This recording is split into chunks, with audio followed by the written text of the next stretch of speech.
Hello everyone, welcome to video of mathematics. Today we are going to prove a theorem that is, in a finite group, order of every element exists. That is, friends, if we take any group G such that G is finite and we assume order of G to be n, and we assume G to be a group with binary operation as the operation of multiplication, then we will prove that in group G, order of every element exists. That is, there is no element in G of order infinite. So let's prove it. So friends, to prove it, we assume G to be a finite group with binary operation of multiplication, and we assume order of G to be n. That is, G has n number of distinct elements. Friends, if we start from identity, that is, if we assume E to be identity of group G, then what is order of identity? Friends, we have studied definition of order of any element in our last video. So order of identity is what? Order of identity is least positive integer n such that e raised to power n it is equal to e. If we start from least positive integer, that is 1, e raised to power 1. What is e raised to power 1? E raised to power 1 is equal to e. So we get n is equal to 1. So order of identity is what? Order of identity is 1. So we get order of identity is 1. That is, order of identity exists and it is finite. So we have found out that order of identities exist and it is finite. Now let's find out order of any other element of G that is not identity. Friends, let's take any element A from the set G such that A is not equal to identity. Now we will find the order of element A. Friends, we know G is a group under binary operation of multiplication. So G will satisfy the property of closure under the operation of multiplication. That is, if A belongs to G, then A into A, that is equal to A square. It also belongs to G. Similarly, A into A, which is equal to A cube, it also belongs to G, and we can continue this as long as we want. But G is a finite group of order n, so G can have only n distinct elements. So friends, if we take collection of these elements of G, like if we take E, A square, up to so on, if we take collection of all these elements of G, then in this collection only n elements can be distinct. So friends, if we take these collections of elements of G, then in this collection only n elements can be distinct.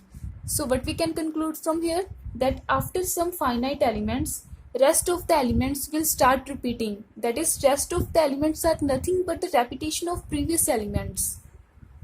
That is, if I take any positive integer I and j and assuming ai to be from this rest of the elements, then it will be equal to some aj from these distinct elements, where we have assumed that I is greater than j, where I and j are some positive integers. Now friends, we know G is a group under binary operation of multiplication, so G will satisfy closure property. That is, if A belongs to G, then A raised to power j, where j is some positive integer, A raised to power j, it also belongs to G. And G is a group, G will also satisfy the property of existence of inverse. That is, inverse of every element should exist in G. So inverse of AJ will also exist in G. What is inverse of AJ? Inverse of AJ is A raised to power minus j. Then it also belongs to G. So multiply this equation with A raised to power minus j on both sides. What we will get? We will get A raised to power I into A raised to power minus j. It is equal to A raised to power j into A raised to power minus j. How this equation can be written as A raised to power I minus j. This is equal to A raised to power j minus j. J minus j is equal to 0. So it is equal to A raised to power 0, and A raised to power 0 is nothing but identity of group G.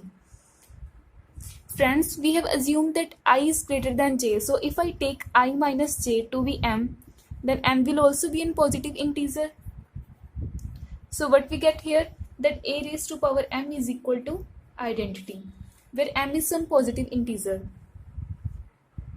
So friends, here we take positive integers I and j, for which ai is repetition of the previous element aj, and we get here a raised to power m is equal to identity, where m is equal to I minus j. If we take any other positive integers s and t such that s is greater than t, for which a raised to power s is equal to a raised to power t, then similarly as we have done earlier, we will get a raised to power some k is equal to identity, where k is equal to s minus t. That is, k is also an positive integer. So we will get set of positive integers for which power of a comes out to be identity.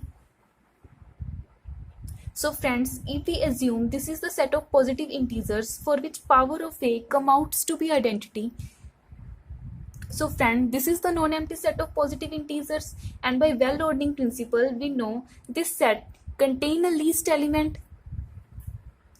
If we assume the least element from this set of positive integers to be m, so what we get, a raised to power m is equal to identity, where m is the least of all these integers. And that m will be what? M will be order of a. So what we get, order of a is m, where m is finite positive integer. So what we get from here, that order of a exists and it is finite. So friends, if we take any element from the finite group G, then order of that element will surely exist and that will be finite.